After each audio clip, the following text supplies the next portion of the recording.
Hello, and thank you for joining us. This is No Soundbites Allowed, and I am your host, Michael Voss, Dragon of the Southern Tier. I'm happy to be here with you today. Now, we're going to be talking about gun control, and in particular, gun control under a Harris-Biden administration over the next 100 days. There's a few things to go over in that, and it's an important issue. But before we get started, I want to mention, if you haven't been here before, we do long-form political commentary on this program. In addition, on every Sunday at 2:30 p.m. Eastern Standard Time, we do a live stream with you, letting you via YouTube or internet or, Facebook or Twitter, if the internet overlords allow, you are able to speak with us to tell us what you think are the important issues facing America. What are the solutions? What are your thoughts and feelings? Because we support the First Amendment. And we look forward to you joining us every Sunday at 2:30 p.m. Eastern Standard Time live. But today we're going to be talking about gun control. We're going to be talking about gun control in 2021. We're talking about the Biden-Harris administration, assuming that they make it through the current process in Congress and the Electoral College. So why is it a big deal? Why does it matter? What is the big thing about gun control? Isn't it already protecting Americans? What is it protecting Americans from? Let's deal with that. First of all, in 2020, we found that, according to The Guardian, back in October 30th, before the election, over 17 million firearms were bought by Americans, many of them first-time American buyers, first-time firearm owners. Now, you may ask yourself, why in 2020, with isolation and all that was going on, why would people need firearms? Well, according to The Guardian, on October 30th, before the election, gun sales across the United States first jumped in the spring, driven by fears about the coronavirus pandemic, and spiked even higher in the summer during massive racial justice protests, riots, actually. I would say they're riots. Anyone would. When you're watching buildings burn in the background, as reporters call it, mostly peaceful, as we see property, buildings, cars destroyed, 30 individuals killed across the United States from New York, Rochester, Portland, Seattle, Colorado, Austin.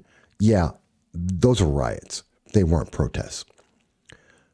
Going on across the country, prompted by police killings of Black Americans, which really isn't accurate either.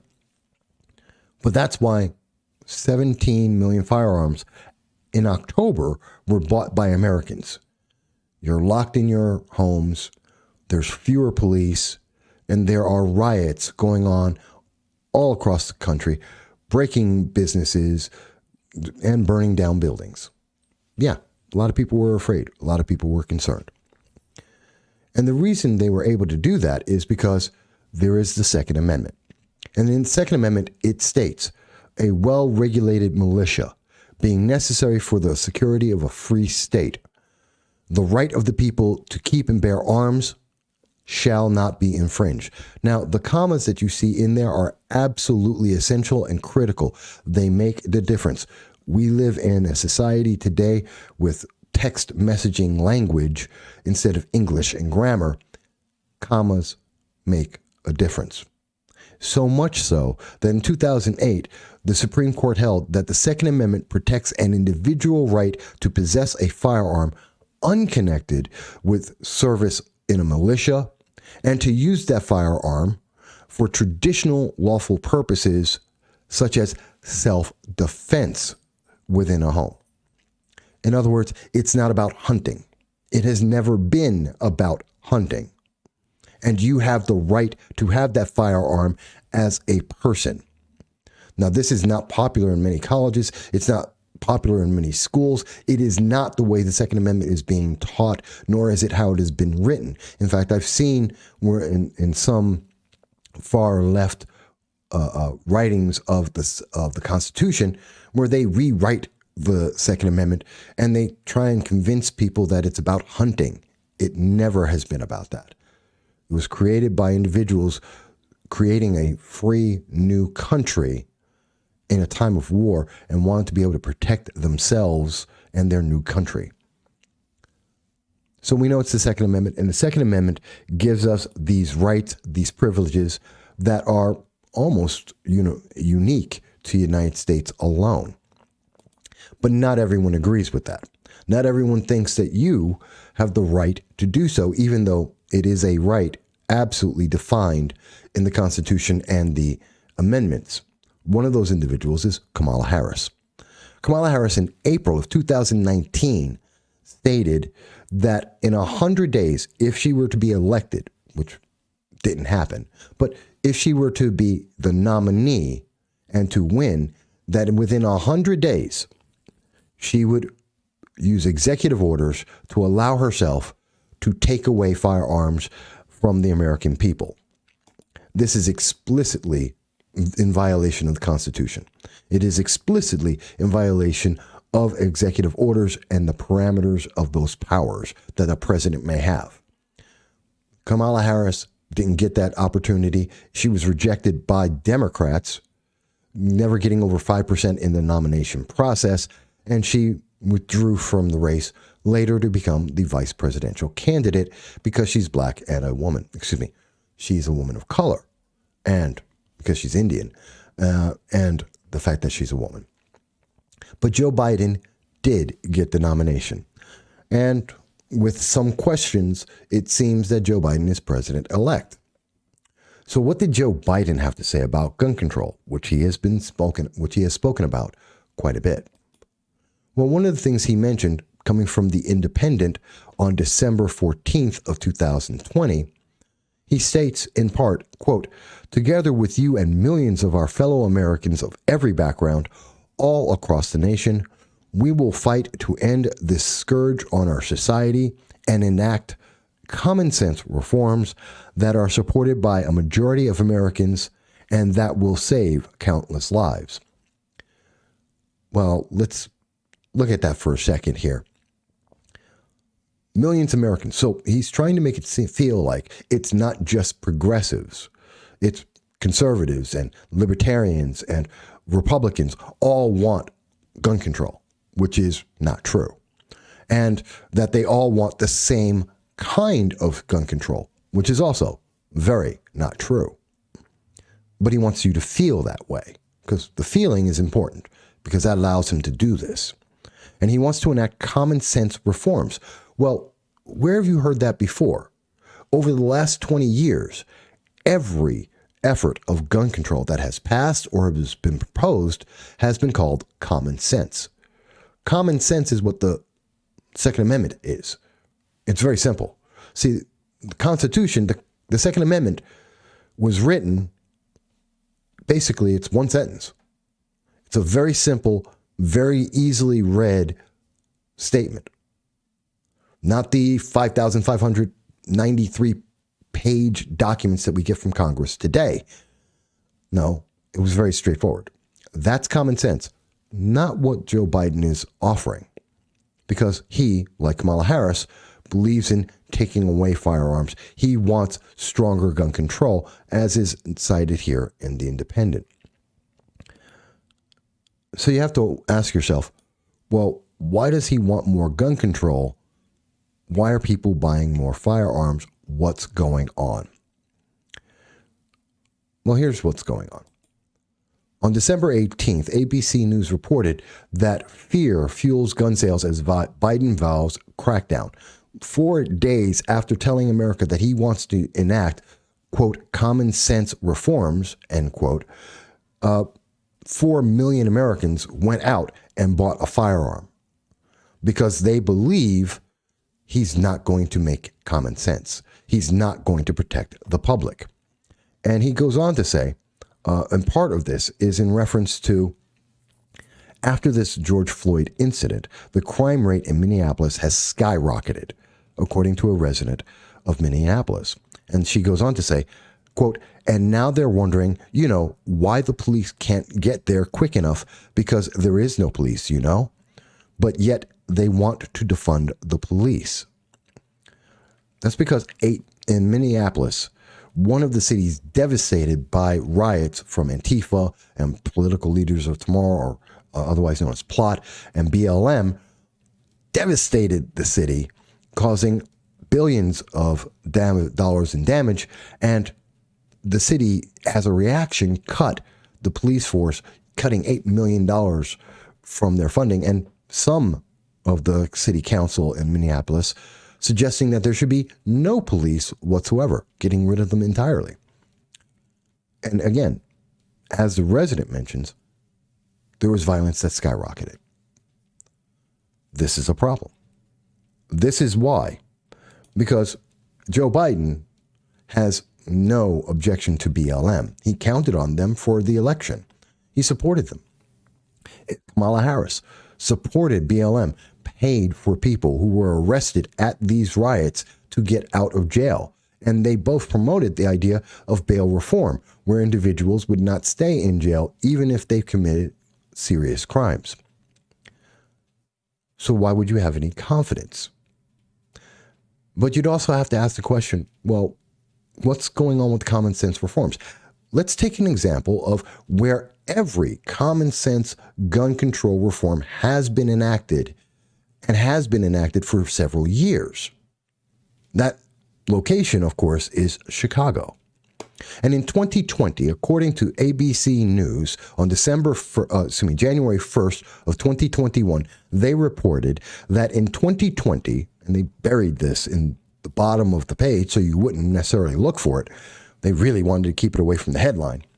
In 2020, there were 769 murders, which is up from 495 in 2019. But it gets more interesting. The city had 3,261 shootings in 2020. That is up from 2,140 shootings in 2019. The number of shooting victims went from 2,598 in 2019 to 4,033. Let's think about this for a second. This is over a 100% increase we're talking about here. We're talking about astronomical numbers of people who are being shot and killed in a city that has every single gun control reform offered by progressives, suggested by the far left. Everything they tell you that will protect you has existed in Chicago for at least a decade, if not several. And 4,000 people were victims of shootings. 3,261 people just in the last year. 769 murders, up 143%. Because the gun control offered by Kamala Harris, offered by Joe Biden, offered by the far left, the progressives, does not work. It has never worked. Over the last 50 years of my lifetime, we have always heard progressives and Democrats say that we need more gun control. We need to restrict more firearms. And yet, every time and in each and every example where they have had more firearms, we have seen the same exact result. The criminals and the criminally insane continue to attack the people. They still commit the crimes. You know, I should mention something which I had said back in it was August of 2018. We were talking about the red flag legislations, and we provided a comprehensive review that applies to New York and the entire nation. It's an 8,000-word report that we provided. It took over 6 months of research and work, including 150 different sources that were compiled and used for this. And in that, we said, quote, let me state with something that shouldn't need to be said. Everyone in America wants to be safe. There is no one in their right mind that is not in favor of ending mass shootings and their subset school shootings. Politics should have nothing to do with this process, and it has nothing to do with my presentation. While we may disagree with the process to get there, that is the end goal we all want to achieve, a safer, better America.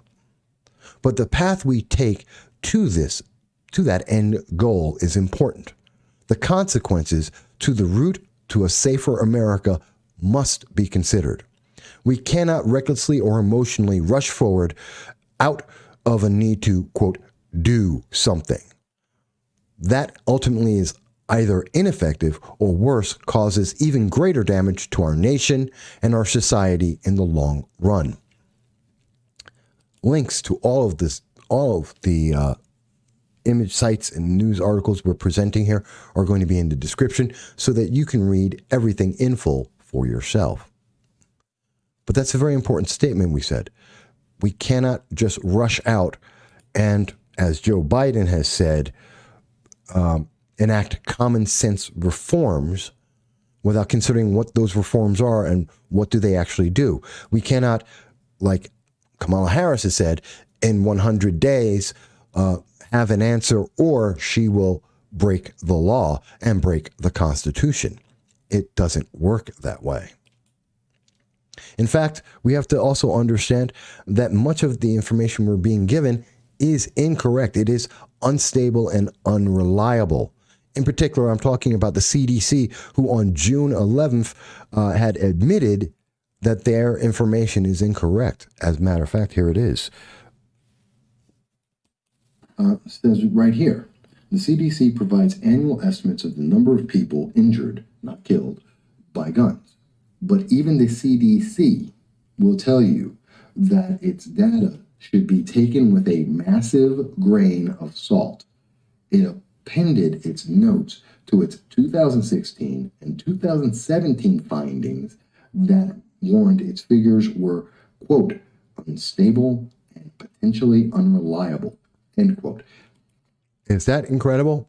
The CDC has come out and told the world, the American people, that its data, its information about gun control and shootings is unreliable. So much so that the leading gun control advocacy group no longer uses CDC data.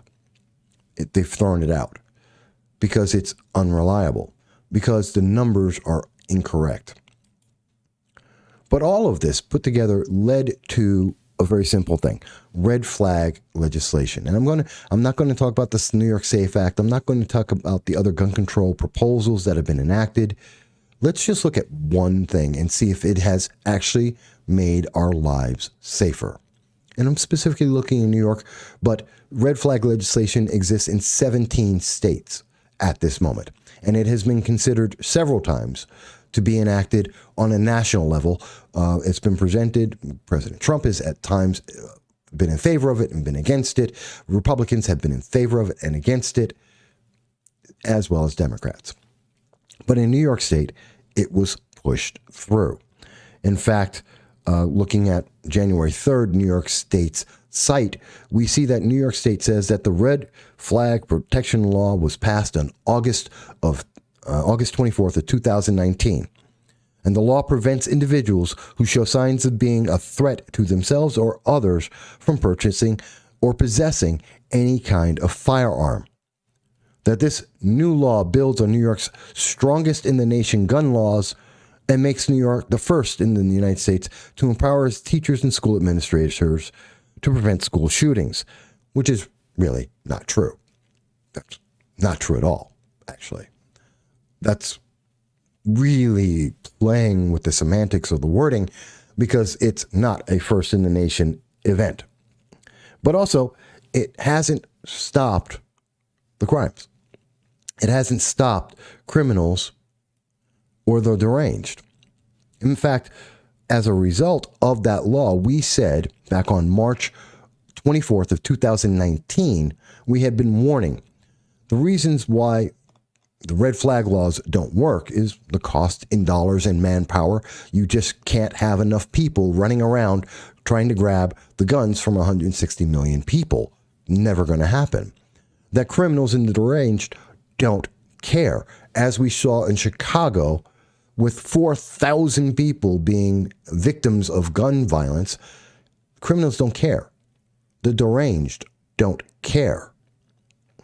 That it doesn't stop suicides based on all evidence and all data everywhere. It hasn't stopped them. And skipping a few things here, it also means that the government is going to take away your children. That is a fact. I'm going to get into that in a second. And it's, most importantly, a violation of the Fifth Amendment, due process. There is no protection in law. You have nothing you can do. But we didn't stop there. We also decided, before the law was passed in August, we asked Donald Lepardo, Assemblywoman Donald Lepardo, who voted for the New York State red flag law. We asked her about this law, and we asked her very specifically, this law is broken. It is flawed for the reasons we've just mentioned. She agreed. It is flawed. She agreed. It is broken. And what she stated was that she hoped, in voting for it, that the wording, that the message, the means of this bill would be rewritten. That never happened. She voted for it. The state Senate voted for it. Governor Cuomo approved it without a change in a word, with all flaws completely intact. And what has been the result of the red flag laws? Has it protected the American people? Has it protected New York? No. 2020, Rochester, the deadliest year in a decade, according to January 2nd, WHAM. Over the course of 2020, and I am quoting, Rochester saw 53 homicides, 42 of those involved fatal shootings. These are the numbers the city hasn't seen in nearly a decade. Compared to last year, homicides increased by 60%. That red flag law, stopping people who shouldn't have a firearm, who are a danger to themselves and others, did not stop anyone. Let's go even further. New York City, looking at the Daily News, which reports on January 1st, 2021, violence adds to New York City's 2020 death toll with a 97% jump in shootings and a 45% increase in murders. Crimes we haven't seen in 14 years. Quote, when the ball fell in the near empty Times Square, by the way, near empty because the only person there was de Blasio and his wife dancing while Americans were locked in their homes because of his orders. Going on, the New York Police Department counted 462 murders across the city in 2020, 143 more than in 2019. Shootings were also up. Cops counted 1,531 shooting incidents across 5 boroughs, 754 more than in 2019. In those incidents, bullets hit 1,868 people. Now, mind you, that's still far better than being in Chicago, which has every single gun control bill and law and legislation you could possibly name and or want. But at the same time, this is a 14-year high. This is insane. Now, part of the reason, of course, is New York City got rid of a large part of its police department. They defunded the police and removed police officers, which, of course, like everywhere else that was done, like in Minneapolis, that increased the violence. It increased the crime.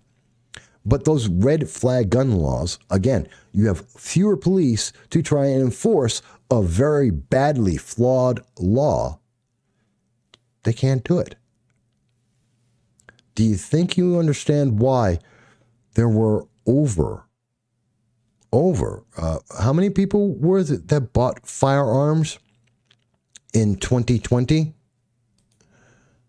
We saw over 17 million what was that number? 21 million guns were bought in 2020. Can you see a reason? Can you see the reason why people would be terrified and say to themselves, I need to protect myself because there's fewer police and there's more crime happening. The bad guys, the criminals, the criminally deranged aren't paying attention to gun control laws. We went on to say, in talking about the red flag actions in August of 2019, just as Governor Cuomo was passing this law, we said, even though there is no proof of any crime, this is the perversion of the due process. That no crime is committed, but yet penalty is being inflicted on law-abiding gun owners for no reason other than someone can do it. That's the problem. Because someone can do it, because you have a scary firearm, well, that's reason enough. That's enough of a reason for you to have no due process, to have no Fifth Amendment right, to strip away your Second Amendment right as they strip away other rights, to deny you the ability to defend yourself. You can't defend yourself against the law, nor can you defend yourself against criminals and the criminally deranged. We asked about this of one of our local officials. Oh, it is true, because I spoke with the office for Broome County Executive Jason Garnar.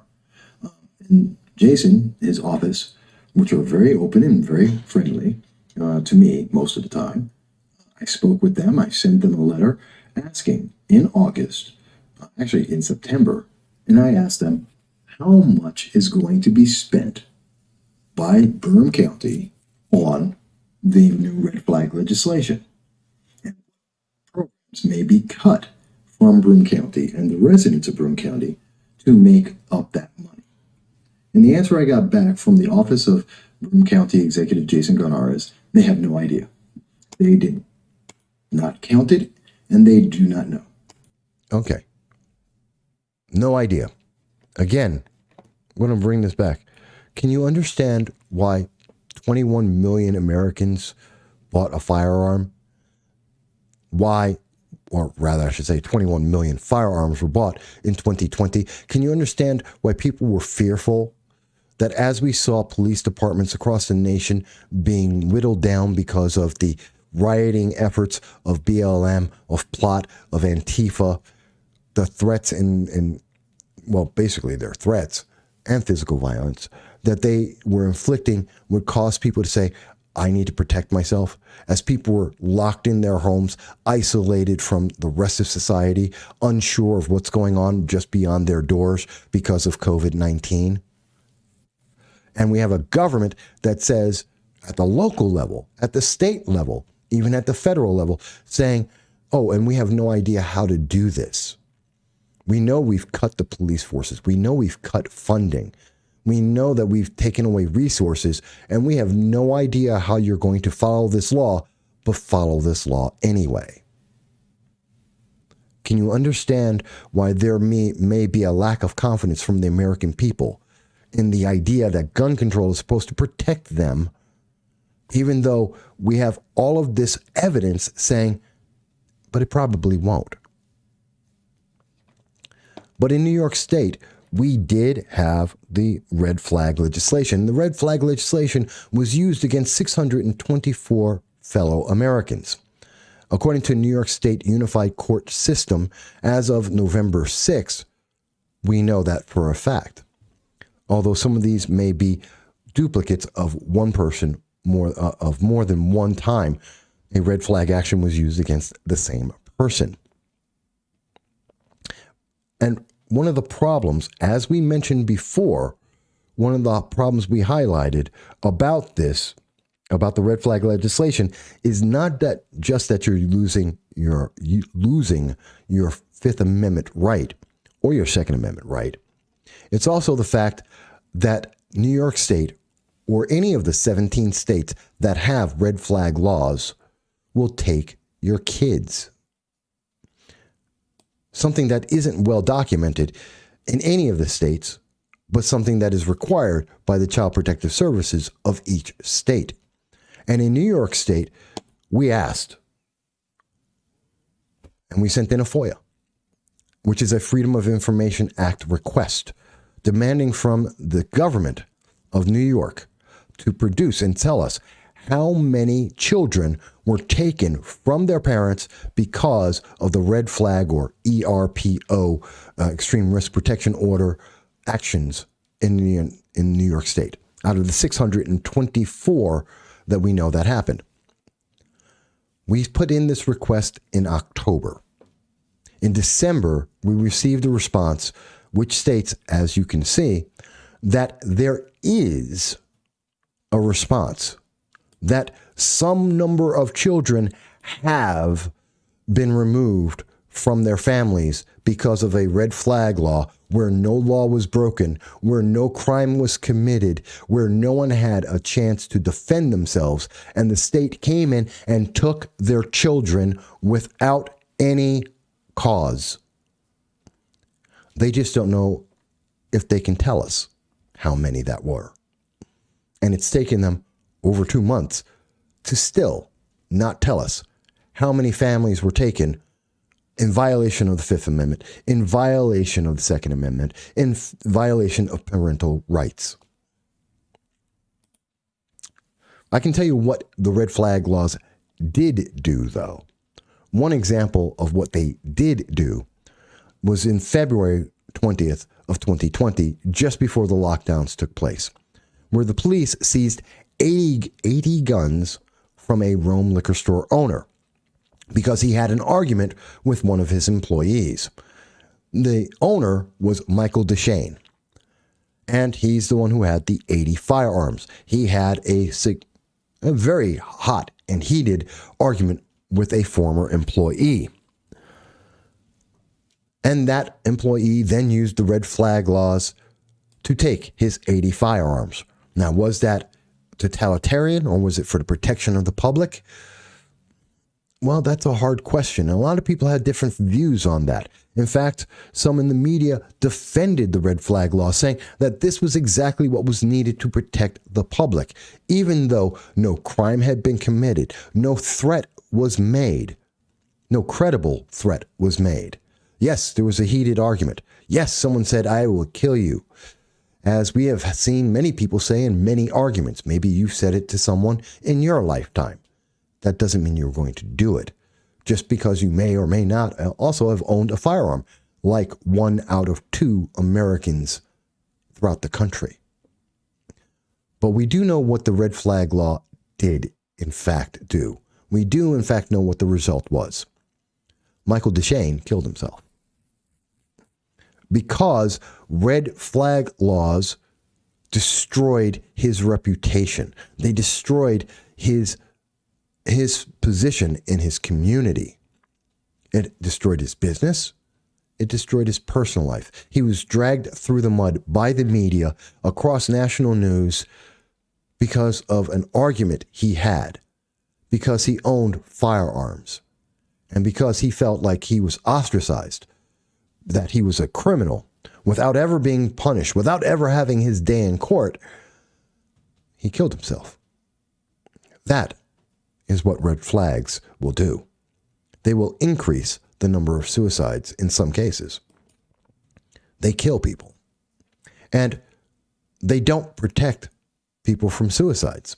Suicides have been increasing, as we can see even in the Washington Post. We know in Japan, more people died from suicide than from COVID-19 in 2020.